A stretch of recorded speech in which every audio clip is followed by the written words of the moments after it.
Good afternoon, everybody. Welcome to the XFL Show. I am Old Man Troy, joined by the marvelous youngster Kevin Cunningham, a.k.a. Kid Cunny on Twitter. This is it, youngster. This show is floating along every week. We started it, I don't know how long ago, but we put out maybe, 8, 9, 10 episodes, somewhere in that range. I don't even know how many because we do so many shows, but I love it. The XFL, and you know what? It's so great. We're doing the show every week, and the XFL, the official XFL Twitter handle, they're actually feeding us topics to talk about on our show. It's awesome, and so that's what we're going to talk about this week. What a great partnership that would be, don't you think, youngster? I mean, we're already podcasting the XFL Show. I think, what the heck? Maybe we should just be the official show of the XFL. I think that would be the best thing. They keep feeding us topics. It's awesome. Yep. I don't hear any other podcast doing weekly podcasts talking about the XFL on a consistent basis. It's coming to television sets in 2020, the league itself. It's 2018. I don't know other dedicated XFL podcasts out there. I really don't. I've looked. I don't. They're out there. They're out there, youngster, but they're not dedicated like we are to do it every week on the Grueling Truth. Right. And I know that, everybody at the Grueling Truth, we're all on board. We're excited about the XFL. That's why we wanted to do a show. And, we're not just a bunch of yahoos drinking a couple beers saying, oh, yeah, I get to watch the XFL. Well, we're actually we're experienced hosts. Like, we do more than just the XFL show.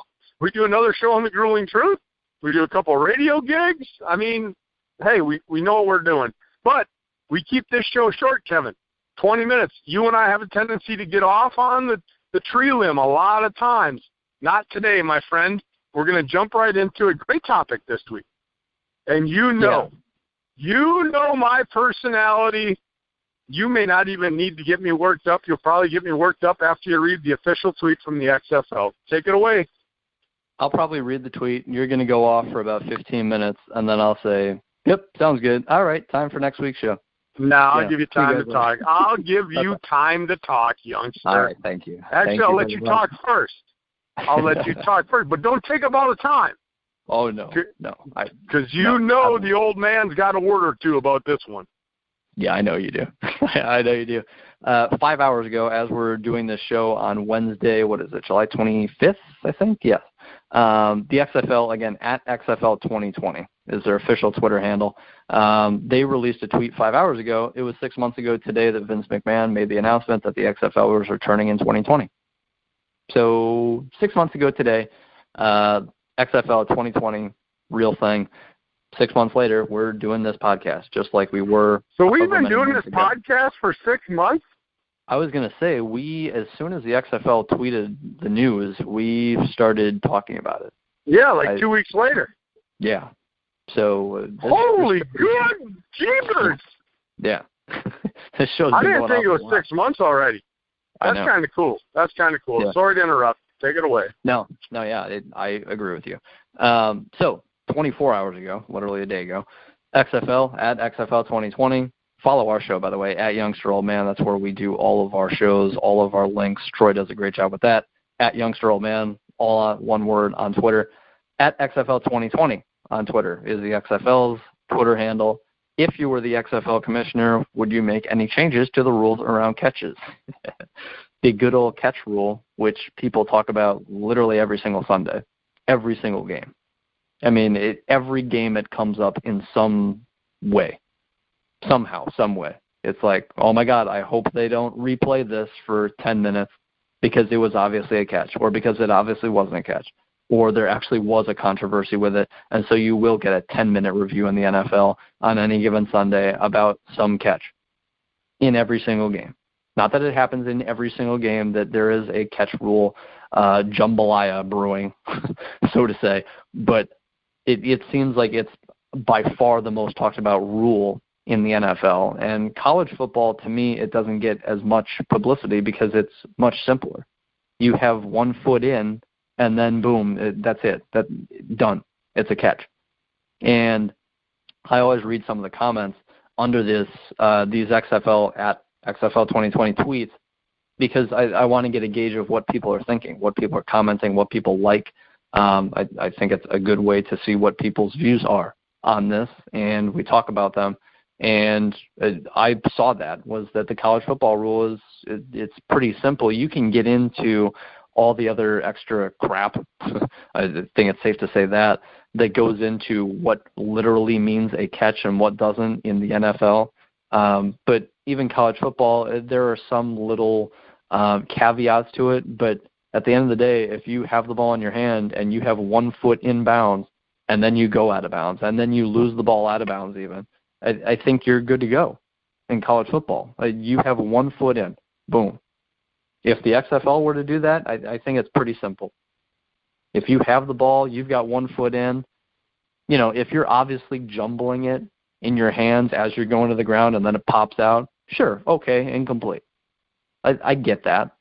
And the whole thing of going to the ground and the ball touching it, but oh my God, was there a little bobble there? Was there not? You don't have to spend that long. And if you are going to make a replay out of these catch rules, these catch instances that have to be reviewed, if you do go that route, if you're the XFL, you don't have to go that route. You don't have to have replay for catches. I mean, the NFL, for example, doesn't allow replay for certain calls. And if you're the XFL, you can say there is no replay. It just goes as it is called on the field. Like the old days, which I'm sure you would be very happy with, Troy, that there is no replay for the catch rule. But to me, if you do have a replay, cap it at 1 minute. Cap it at 1 minute so that it doesn't go 10 minutes like it seems to do in the NFL every single Sunday. That's just me. Cap it at 1 minute. Boom, you look at it a couple times. You go with your hunch. Done. If it does happen in a game. Okay, fine. And I think if you have 1 foot as opposed to 2 in order for it to be a catch, I think that makes it all the more easier. So I've been talking for a few minutes now. I'll let you go at it, Troy. We're 7 minutes into this episode, show, podcast, or whatever. So I'll let you take the floor. But for me, I think a college football simple rule, and if you cap a replay at 1 minute tops, then I'm all for that. But that's my take on it. How did the game of football ever survive 30 years ago, Kevin? I have no idea. How did it survive wondering what was a catch? Right. What did they do in the 70s? What did they do in the 80s with no replay? Oh, my gosh. Was that a catch or was that not a catch? Seems to me that football is just as fine in the 70s and 80s as it is today. You know what they need to do, Kevin? Get rid of all the nonsense. When I played backyard football, if you caught the ball and you went to the ground and the ground caused it, it's still a catch. The ground caused it to come out. If the ball hit the ground before you hit the ground, incomplete. I don't care. If the ball hit the ground, any part of the ground, incomplete. Make it so simple again. Get rid of the hogwash. You either caught the ball or you didn't catch the ball. On the sideline, I like the 1 foot rule with college. I'm okay with 1 foot. Got to have control of it. That's how we played in the backyard. We played 1 foot. We didn't play 2 feet. We always tried to get 2 feet in, but you had to have control of it.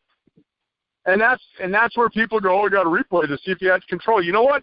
If 12-year-old kids can determine if somebody had control of a football, I'm sure grown men can. We had no problem in the backyard. There are no fisticuffs when somebody said, you were juggling it because in your mind, you know what, you knew you were. So go simple again. That we don't need all these fancy rules like, okay, well, if he caught it in his left hand and moved it to his right hand, then juggled it in the air and then caught it between his legs and then got tackled, that's not a catch. But if he caught it in his right arm, juggled it first, then brought it back in his left, then it's a catch. I know that I just said a bunch of bullarchy, but to me, that's what the rules are right now, Kevin.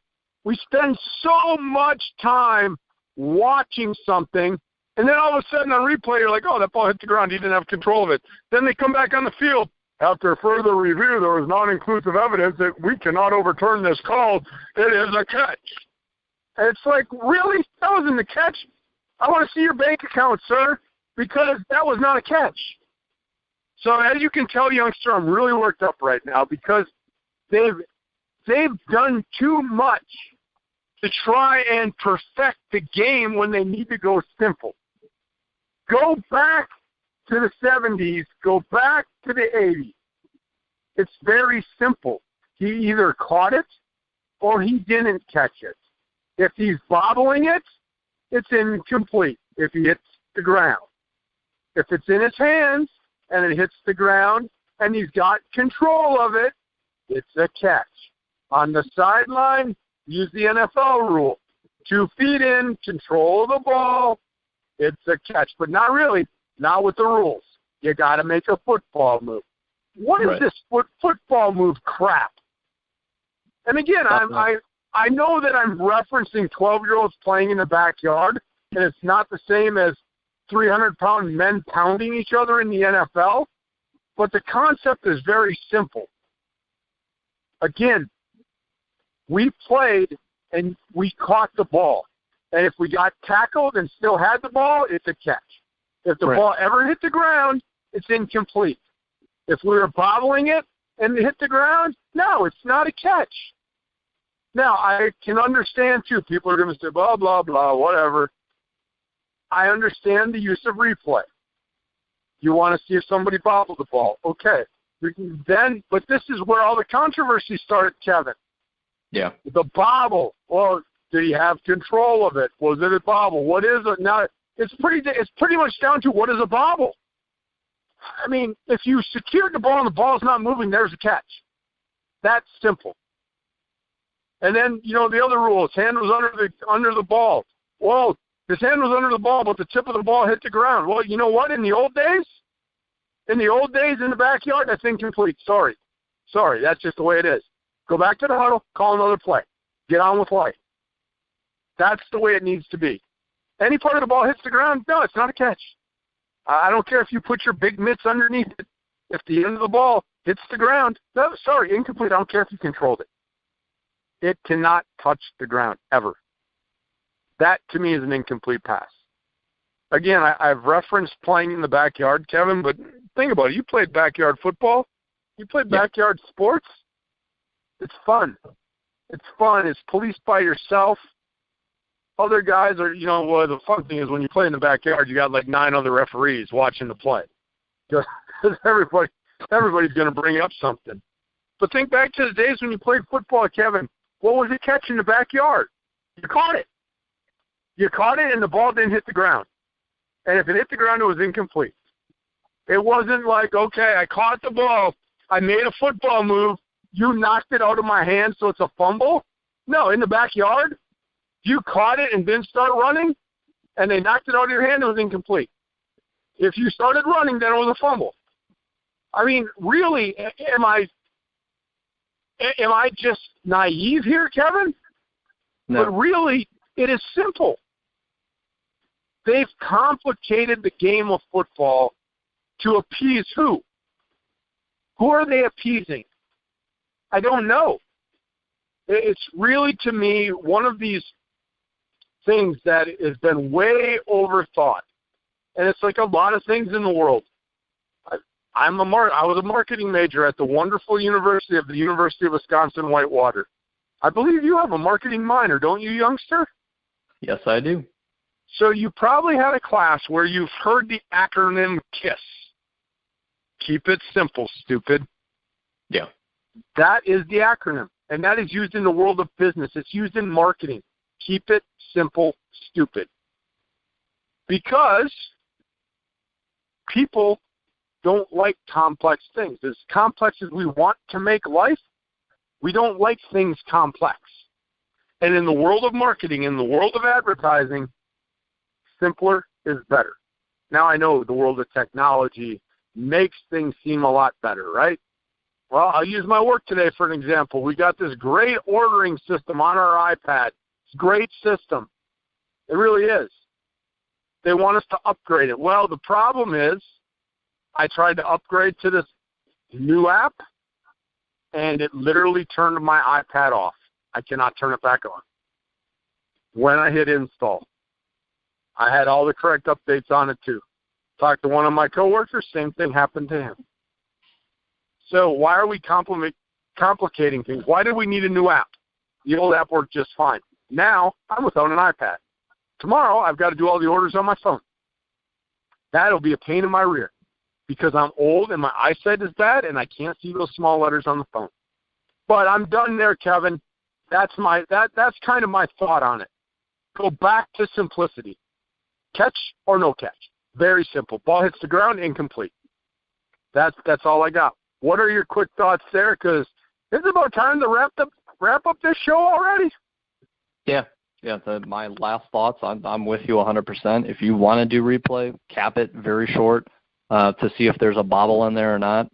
Otherwise, if you don't want replay and you just have a couple refs looking at the ball, and if it looks like it bobbled, boom, incomplete. Or if it touches the ground once at any point, boom, incomplete. Perfectly fine by me. Perfectly fine. Whether he has control or not, you laid it out perfectly where even if his gloves are underneath it and the nose of the football touches the grass once for a split second, boom, incomplete. Make sure the ball doesn't touch the ground. Then it won't be incomplete. There you go. Keep the ball in your hands and don't have it touch the ground. Then it'll be complete. That simple. Keep it simple, and you add the stupid to it because the acronym's right there. And I think most people know that. Keep it simple, stupid. You want things simple. You don't need things complex. You don't need to add football move at the end of rules because nobody knows what a football move is. If a guy in the NFL catches the ball 2 feet down and then he gets tackled out of bounds but he doesn't make a football move, it's still a catch. He didn't even get to make a football move. So what happened? He didn't make a football move after it. He got stopped. He got tackled. Didn't make a football move. But at the end of the day, it matters, oh, my God, did it get bobbled, this and that. Just keep it simple. And if you want to make it so that the ball touches the ground and it's incomplete, there you go. Like you said, Troy, you kept it very simple, and we talked about this for about 15 minutes. You did it better than I did. Here's a couple different scenarios, and there you go. There are your catch rules. Pretty simple. I'm with you 100% on it. And again, if you dare go down the replay route, which I'm fine with because I think stuff can be righted that's wrong, even though at the end of the day, will life go on? Absolutely, if you get it wrong. Cap it at 1 minute. You don't need to be sitting there staring at your television set, looking at some umpire who's buff beyond belief, trying to determine if a guy bobbled the ball or not for 5-10 minutes. You don't need it. It's pretty simple. Either you see the ball move or you don't. It's a catch or it's not. That's simple. I'll throw this in there, youngster, too. When we're playing backyard football, we don't have time. We don't have time to argue about calls because it might get dark out. And once it gets dark, the game's over. We don't have time to argue. So you took a vote. I remember playing where there was, some controversy, like, did he catch it? Was it a touchdown? Well, where's the ball spotted? You take a vote. Again, I know it's different because it's kids. But, man, the little kids, 12 years old, they figured it out. They figured out how to keep the game moving. They figured out how to play football. And, boom, there was no problems. And I know we weren't getting paid millions of dollars, and there was no – well, there was. There was the backyard championship on the line. All the kids in the neighborhood, To us, that was the Super Bowl. But my point – and you reinforce the point, simplicity. Very simple. So, XFL, if we were the commissioner and we wanted to do anything with the catch rule, we would eliminate all the hogwash of the 8,000 paragraphs of what a catch is that nobody still understands. And make it very simple. Is the ball in his hands? Did he control it when he went to the ground? Boom, catch. There it is. If the ball hits the ground at any time, even if his hand's under it and controls it, if it hits the ground, it's not a catch. Ball cannot touch the ground. If he's got 1 foot, and correct me if I'm wrong on this, Kevin, you'd like the 1 foot in rule, as long as he's got control of it. If he's pushed out of bounds, once he's out of bounds, he can lose that ball and it's still a catch, as long as he controlled it with his foot down before he got pushed out or tackled. Correct? Yep. All right, my friend. We're only doing 20 minutes on our podcast via the Grueling Truth. But as I said in the beginning, and you know what, XFL, we're not kidding about wanting to be the XFL show. We've been doing this. Kevin, you brought it up. I didn't know we were doing it for 6 months. No. We would love to. And if we were the official XFL show, we would make it more than 20 minutes. You know, because we'd have to add some commercials in there. We'd have to go into a live studio. We'd have to get callers. I mean, we could make this a 4-hour show. Oh yeah. Literally, we could have made today's topic that we covered in 20 minutes a 4-hour show. We really could have. But we're not going to, folks. Hope you enjoyed the show today. Find us on Twitter at TroyRobert967, at KidCunny. As always, make sure you follow the show handle at YoungsterOldMan. So where all of the links for all of our shows are, you can find the XFL show on the Grueling Truth. Have a good day, everybody. The Youngster and I will get back with you next week. Talk to you soon.